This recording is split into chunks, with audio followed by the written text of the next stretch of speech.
Hello friend, मैं रेखा मेहर garden से आपका स्वागत करती हूँ।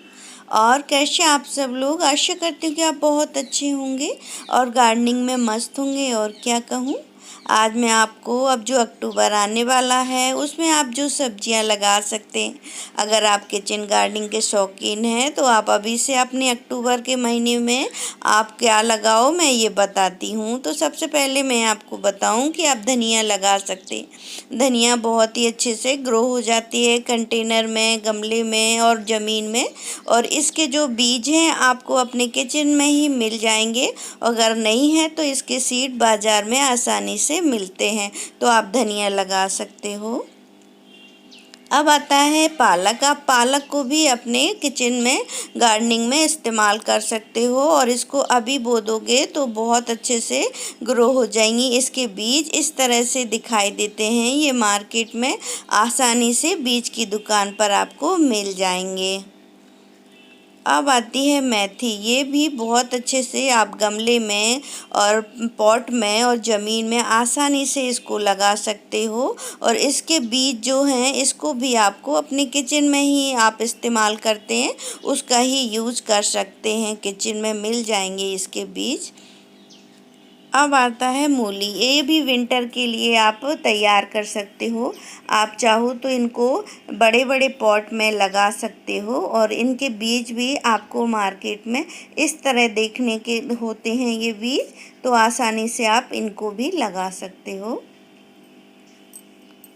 और अब आता है चुकंदर। इसको भी आप गमले में, ज़मीन में आसानी से ग्रो कर सकते हो। ये तो पॉली बैग में भी आसानी से ग्रो होते हैं। तो विंटर में इसका यूज़ बहुत अच्छा होता है, सलाद के रूप में ये आपको काम में आ जाता है। तो आप इसके बीज भी आप मार्केट से, बीज की दुकान से ला सकते हो। इसके बीज आप देखो, इस तरह से इसके बीज देखने में मिलते हैं, तो आप इसको भी आप ग्रो करो अक्टूबर में।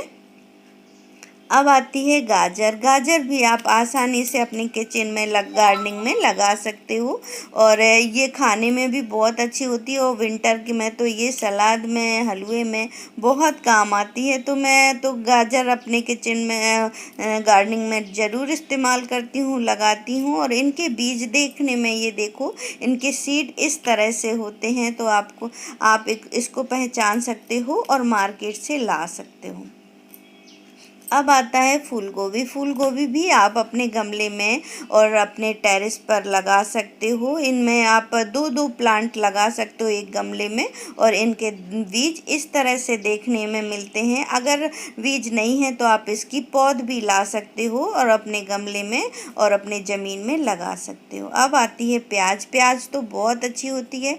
आप इसको अपने गमले में ऐसे ही, आप जो प्याज इस्तेमाल करते हो उनको भी इस तरह से आप गाड़ देंगे तो आपके विंटर भर ग्रीन जो अनियन है वो आपको मिलती रहेगी। अगर आपको ग्रीन नहीं ये गाड़ना है तो आप इसके सीड बाज़ार में ला सकते हो और आपके घर में जो कलौंजी होती है वही सीड होते हैं, तो आप इसको भी ग्रो कर सकते हो।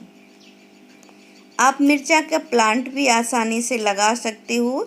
ये आप गमले में और ज़मीन में आसानी से लगा सकते हो। इसके बीज इस तरह से होते हैं देखने में। मिर्ची की सीड तो सबको पता है और मिर्चा की सीड के लिए आपको मार्केट जाने की ज़रूरत नहीं पड़ेगी। ये आपके ही घर में वेस्ट जो मिर्चा सूख जाती है उनसे आप इनके सीड निकाल के आप अपने घर में बो दोगे तो विंटर में बहुत अच्छे से मिलेंगी आपको। अब आता है बैंगन। आप बैंगन को भी बहुत ही आसानी से अपने घर में और अपने किचन गार्डनिंग में लगा सकते हो, क्योंकि बैंगन कई टाइप के होते हैं। एक ग्रीन बैंगन होता है और एक वाइट बैंगन होता है। और बैंगन को आप एक बार गमले में या ज़मीन में लगाओगे तो बहुत ज़्यादा बैंगन मिलेंगे विंटर में। तो आप विंटर में आप बैंगन के प्लांट ज़रूर लगाइए। अगर प्लांट नहीं मिलता तो आप इस तरह से सीड जो होते हैं बैंगन के, ये अपनी किचन से भी निकाल सकते हो, वरना आप मार्केट से इसके बीज ले सकते हैं।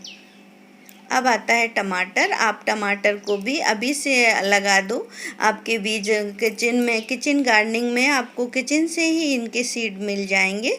और इनके सीड इस तरह से होते हैं, आप जो किचन में टमाटर यूज़ करते हो उससे भी मिल जाएंगे, वरना आपको ये मार्केट से भी मिल जाएंगे। तो आप ज़रूर लगाइए। और लहसुन आता है। लहसुन तो बहुत अच्छा होता है और आप किचन में आसानी से लहसुन ग्रो कर सकते हो। और किचन में ही आप जो लहसुन इस्तेमाल करते हो उनको ज़मीन में गाड़ देंगे तो आसानी से आपके लहसुन लग जाएंगे। और इनके छोटे छोटे जो हम लहसुन इस्तेमाल करते हैं उनसे ही इनको आसानी से ये आपके पॉट में लग जाएंगे। तो ये सब चीज़ें आप अभी कर सकते हो। और आपको ये मेरा छोटी सी जानकारी कैसी लगी? अगर अच्छी लगी तो प्लीज़ लाइक करिए, शेयर करिए और अपना ध्यान रखिए। बाय।